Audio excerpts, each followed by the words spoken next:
Joining the conversation, Democratic Senator Kamala Harris of California. She has 2 books out, wow, very prolific The Truths writer. We Hold, An American Journey, and a children's book, Superheroes Are Everywhere. I love it. Welcome to the show. Thank you. Great to have you on board. Thank you. We want to talk to you about 2020 politics, but first let's talk about the issue at hand in Washington, with so many federal employees getting paychecks today with a big fat zero on them. What is it going to take to end this shutdown? What's it going to take to push Mitch McConnell over the edge and perhaps get him to cut a deal? And if the president cuts a deal on Dreamers, a strong one, would that be a way to ending the shutdown? Well, first, Mika, let's put all of this in context, right? The president at this point is holding the American people hostage over his vanity project. That's what's happening. And this is a crisis of his own making. I find it outrageous, and it would be fascinating if it weren't potentially so destructive to sit back and think that he's talking about issuing an emergency order over a crisis of his own making. The crisis here is that we have a president of the United States who is putting politics above the needs of the American public. And that's where we are. And I hope that all of us who have taken an oath to act on behalf of the people we represent would step up and step up and speak out on behalf of the American people. We are talking about TSA people who are responsible for paying attention to national security and making sure that we are safe. We are talking about FBI agents who are furloughed. We are talking about people who have dedicated their lives to working on behalf of the American people in the interest of public safety. So the irony here is that this president is talking about a wall because this is going to keep out so-called terrorists, which we know is not true, in the interest of public safety, when each day he is choking the very people who are responsible for actually making sure that we have public safety every day as Americans. It's outrageous. I mean, we have to put this in context. But should Democrats and Republicans at this point be meeting on their own? Should they try to find a way around the president? Can there be some unity in at least agreeing that crisis is a word that's being misused and this shutdown has to end? I think you're exactly right. The United States Congress should recognize the crisis that actually is at play right now, which is a crisis of leadership. And where there is a void and a vacuum, in particular, then, we should be compelled to step up. No question. There's no question.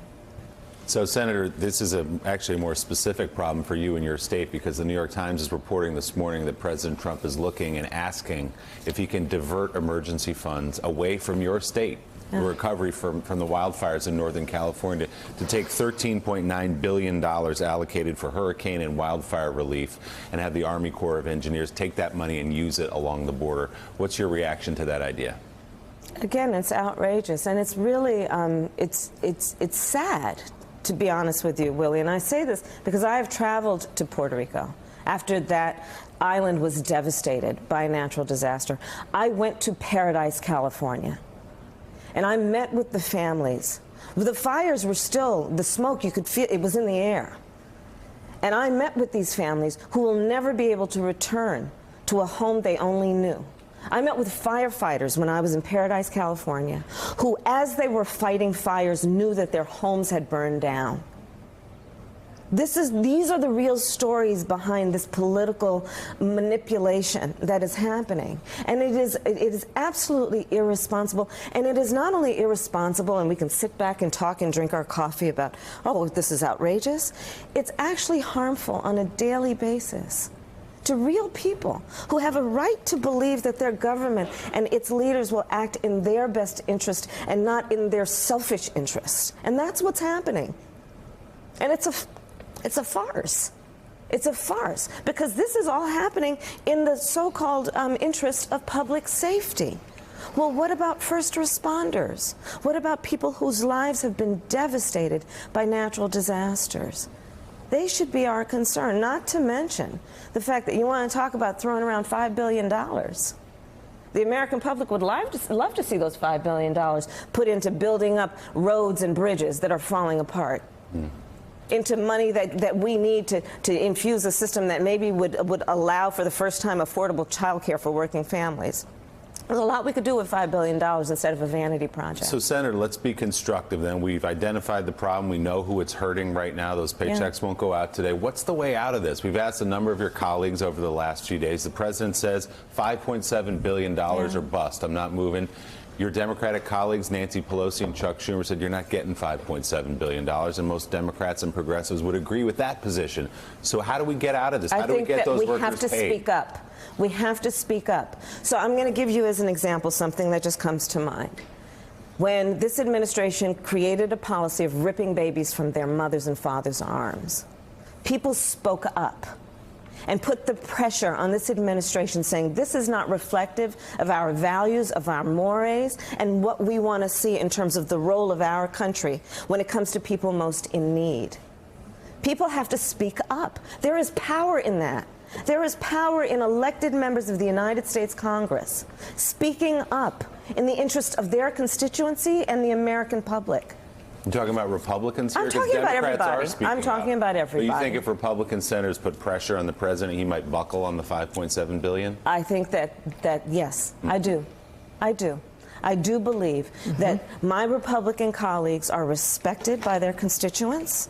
I do believe that all of us in a position of elected leadership, the people who elected us and even those who didn't, look to us to give them some idea of what's going on with their government. And they pay attention when we tell them what's happening, and when we are honest with them, and when we speak truth. And they listen. And this is still a democracy, Willie. This is still a democracy. And I do believe the people's will and their voice will be respected. But we have to encourage it. And that's the responsibility of a leader. This is what's going on, guys. Let me tell you what's going on behind the scenes. There's that rhetoric, and then there's what's really happening. And there are, Mike, some Republicans who are starting to speak up, others like Lindsey Graham, as we pointed out earlier, encouraging the president to declare a national emergency. Long overdue. Hey, Senator, let's talk about a national crisis. Okay. In Los Angeles, a potential teachers' strike. Yeah. 900 schools has been delayed until Monday. Yeah. 80% of the children in those schools live in poverty. Yes, they do. Part of the element of the debate over a potential strike is the cost of health care for teachers. Some teachers receive lifetime health benefits along with their spouses. Right. The cost is enormous. So this is not just Los Angeles. This is all over the country. Right. So the national crisis that no president, at least President Trump, has not addressed from the Oval Office, is the rising cost of health care. 80% of children in one school district living in poverty. Yep. It's not unusual. Yep. With like no shot for your future or the future That's that right. I had. That's right. What are we going to do? Well, you know, I think that part of what we have to acknowledge is a very uncomfortable truth, which is that we are a society that pretends to care about education, but not so much the education of other people's children. And we need to be honest about that. We have allowed our public education system to atrophy. To your point, I am a beneficiary of a public education. When I was in public schools, in elementary school in California, it was ranked as one of the highest in the country, because we were putting the resources into supporting our teachers and recognizing their value and paying them commensurate with their value. We were putting resources into the classroom, knowing that that is going to be the best indication of what our future will look like in terms of our economic health, in terms of our standing in the world. And we've fallen short, and it has to be a policy priority on a national level, to your point, as well as on a state level and a local level, to be sure. How do you explain the difference between race and class, the argument in schools about how some kids make it and some kids don't? This is a long conversation. You want to sit back? I'm happy to have it. There's a lot to talk about on both pieces, and both are absolutely relevant to what we see as outcomes. And also, not only outcomes, but what we actually are putting into the system. I'll credit former Governor Jerry Brown, and I'm a huge fan of the current governor, Gavin Newsom. But Jerry Brown actually, a few years ago, created a system in California where giving local control. And in particular, changing the factors that we consider in terms of what we put in terms of resources into school districts. Factoring, for example, the number of children who are in the school district who are in the foster care system. Yeah. Factoring, for example, the household income of those families and zip codes. I'm going to tell you, Mike, I mean, we can get into some real detail here. I think so much public policy would be better if we started to really factor in zip codes in terms of how we distribute resources. And the beauty of it, I'm really going to get into detail, which I talk about in my book, is also that right now, in terms of public policy in our country, we can get into that level of detail because we also have the technology that allows us to collect large amounts of data, that's called big data, and analyze it in a way that we could be so much more effective with the distribution of limited resources. And I would start with public education. Joe? Yeah. Kamala, first of all, we want to talk about your book. Willie and I have been excited. Both of them. That's all we talk Thank about. you. Boy, we can't Thank you, wait. Rika. We can't wait to get Kamala on the show because we want to talk about both books. We've been waiting for months and months and months. And our morning Fabulous. has I love it. the truths we hold, and superheroes are everywhere. Notice Yes, they're all they are. women. It's all we've wanted to talk about. That said, we're going to talk about that in a second. Yeah. I watched your monologue this morning, Joe. I'm ready, I think. We'll talk about it in a second. First question is, there's been an awful lot of talk about you running for president. How close are you to making that decision? I'll make it soon. Okay. I'm not going to announce it today, obviously. Well, that hurts us. Yeah. Especially because Yeah. Will and I It has now have become been such 10 seconds such ago. it was promoters out. of your book. We've care. Willie and I care. This transaction's not working. We care too much. But okay, that's fine. We're good. We'll take the pain and continue through. More importantly, I want to ask you, though, if you decide to run for president, I want to ask you the Roger Mudd question that he asked to Ted Kennedy that Ted Kennedy couldn't answer and really doomed his presidency from day one, and that is, why would you want to be president? Because I believe our country wants and needs leadership that provides a vision of the future of our country in which everyone can see themselves,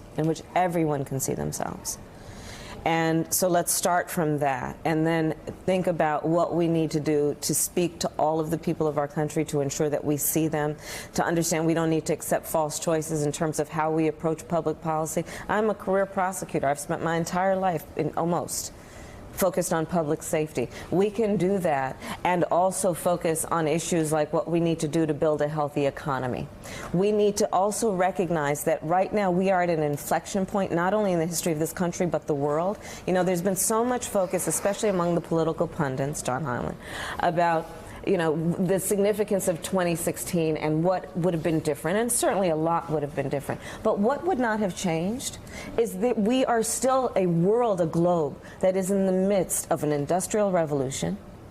We are seeing ascending and descending economies. We are seeing shifting populations for a variety of reasons, including what we need to talk more about, which is climate change. There is so much change happening in the world. And for the question, I think, for us as a country is, where do we want to be in this moment? And where do we want to be in the near future? And we need to claim our position. And we need to start thinking about that. And that involves thinking about what are we doing to prepare the workforce for the jobs of the 21st century? What are we thinking about in terms of recognizing that some people will applaud China for its efficiency and effectiveness and maybe even point to it as the new model of economic power? But one of the things we have always prided ourselves on, and is a source of our strength, is we have been an economic power that understands that can and should coexist with an equal commitment to human rights and equality and freedoms. These are the issues that are being presented to our country today. So, And, Senator, and let me. those are the issues I think about, but I can talk So, much longer. And read the book. Because Well, I was just going to get to that because that's really why you're here. But I just want to follow up on this last question, and then we're going to get to the book. For those of us that have been following this for far too long and been connected to Washington for far too long, we saw the 42nd president impeached.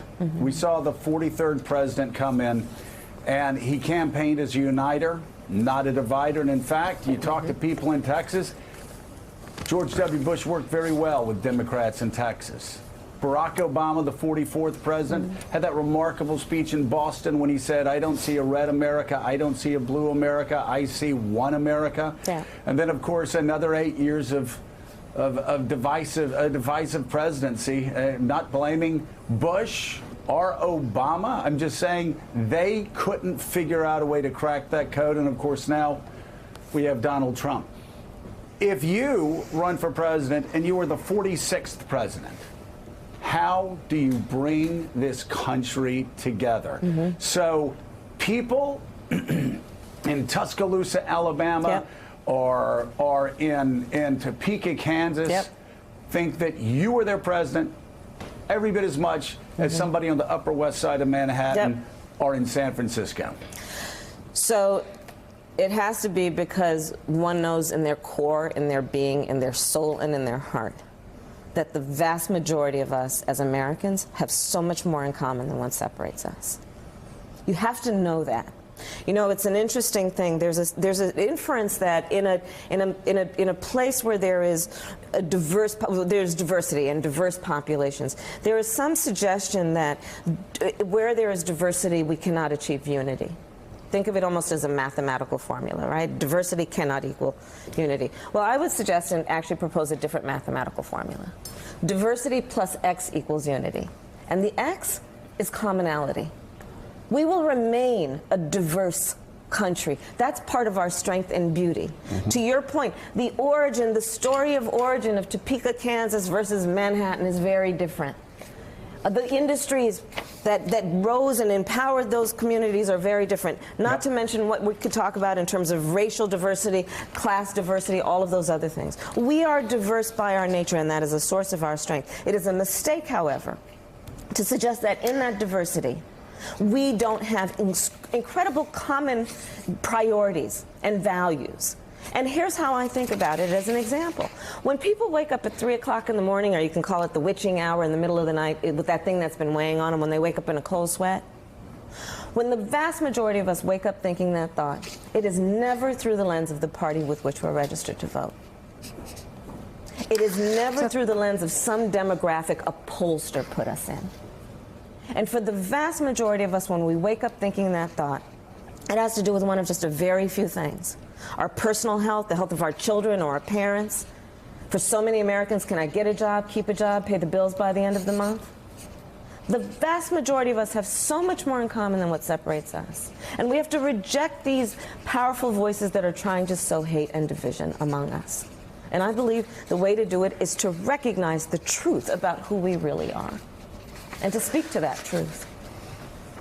Well, that's a perfect segue to your book, The Truths We Hold. Oh, thank God we're finally talking about the book. Really, especially at a time where the truth is being put in question every day by the President of the United States.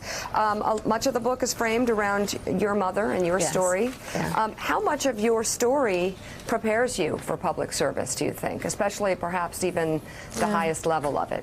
So thank you, Mika.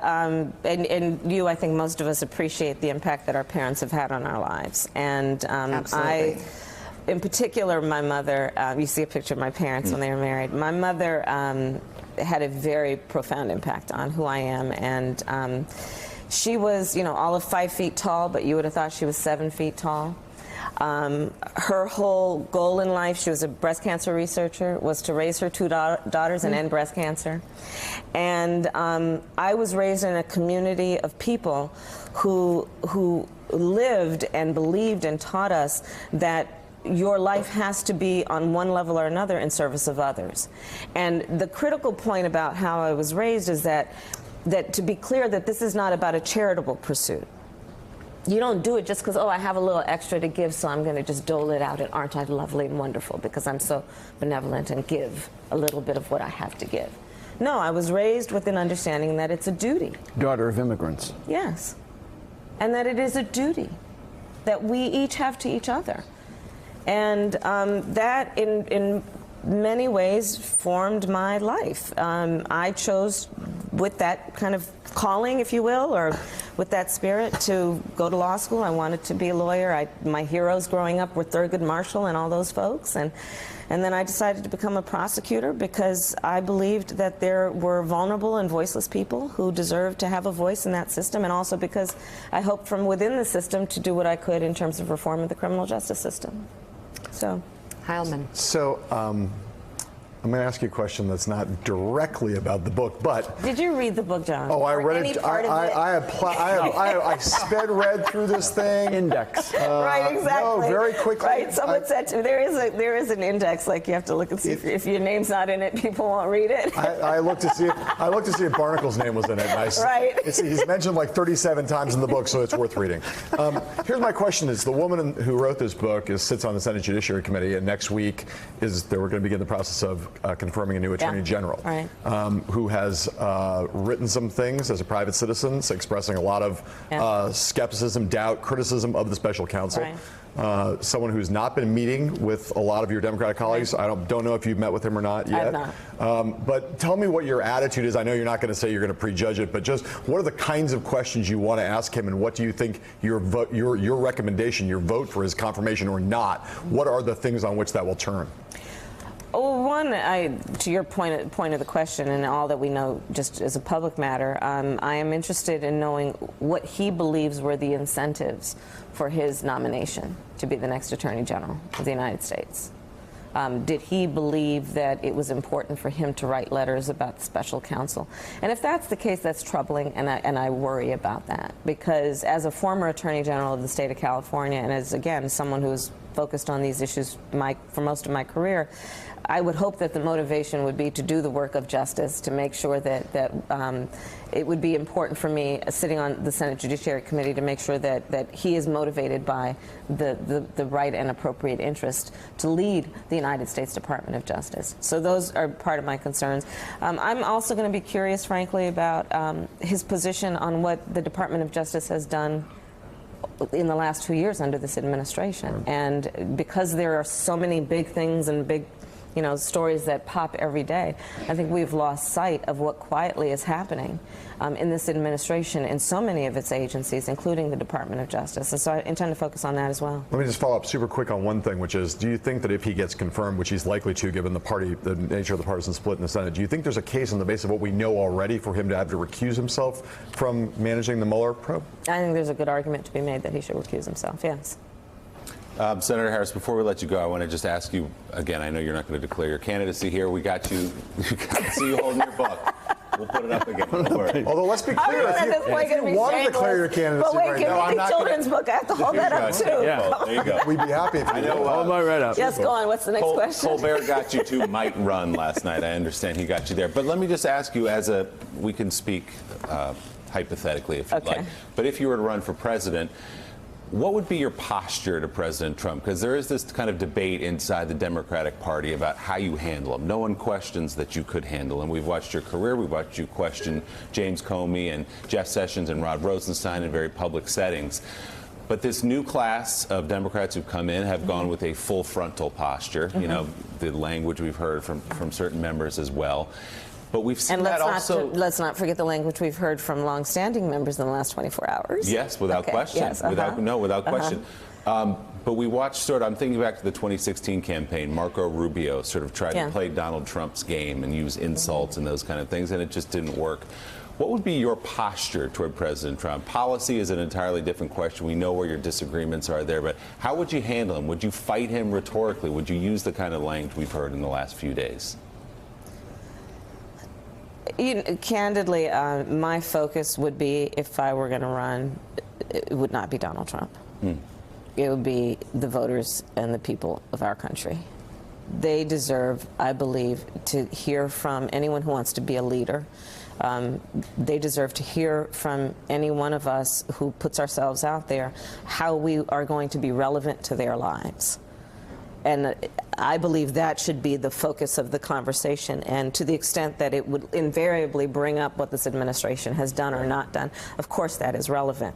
But I believe that the motivation for the conversation and the focus of the conversation should be how are we, or whether we are relevant in the lives of people who are living every day, who expect and should trust that their government is thinking of them and not of ourselves.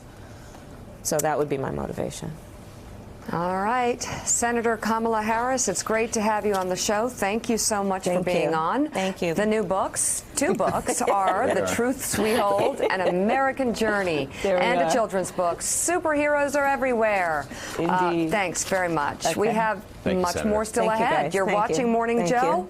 We will be right back. Thanks for checking out MSNBC on YouTube, and make sure you subscribe to stay up to date on the day's biggest stories. And you can click on any of the videos around us to watch more from Morning Joe and MSNBC. Thanks so much for watching.